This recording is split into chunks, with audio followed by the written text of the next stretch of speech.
ఏంటి నమస్కారం. నమస్తే అమ్మా. పోలీస్ కదా. నమస్కారం. సంతోషం అమ్మా. Very nice. ఏం చదువుకున్నా? పోలీస్ చదువుకోలేదు సార్. చదువుకోలేదు. నువ్వమ్మా? నువ్వు చదువు చదివావు. డైలీ వేటకెళ్ళి మా తాతల తండ్రుల నుంచి కూడా మేము వేటకెళ్తాం. ఇక్కడ నుంచి వెళ్తారా? ఇక్కడ నుంచి సార్ నైట్ 1 గంటకి నేసి సార్. ఎంతమంది ఉంటారు ఈ ఊర్లో? ఊర్లో 600 కుటుంబాలు ఉన్నారు సార్. ఎంతమంది వేటకి పోతారు? 600 కుటుంబాలు కూడా అందరూ పోతారు సార్. ఇంటికి ఒకరు పోతారా? అందరూ పోతారు. ఇంటికి ఒకరా? ఇంటికి ఒకరు, ఇద్దరు, ముగ్గురు ఉంటారు. ఇద్దరు ముగ్గురు కూడా ఉంటారా?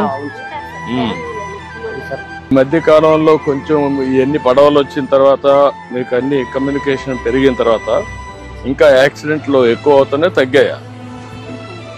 తగ్గదు సార్. మామూలుగా తగ్గే కొంచెం. ఈ టైంలో మాత్రం రప్పుకుంటారు సార్.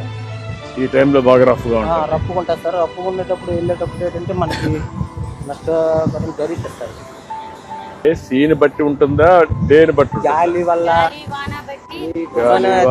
ఎక్కువ రప్పుకుంటారు సార్. దాన్ని బట్టి మేము వెళ్ళడానికి చాలా ఇబ్బంది పడితే ఒక్కోసారి బాల్తో కొట్టదు సార్. స్టెప్ బాల్తో కొట్టడం వల్ల దెబ్బలు కూడా తగులుతాయి సార్. దాన్ని బట్టి ఏంటంటే మాకు ఫిషింగ్ హార్బర్ ఉంటుంది సార్. అదేమా ఇప్పుడు రెడీ అయిపోతుందమ్మా. తొందరగా రెడీ అయిపోతుంది. చేస్తున్నాం. అది అయిపోతుంది, అది వస్తుంది.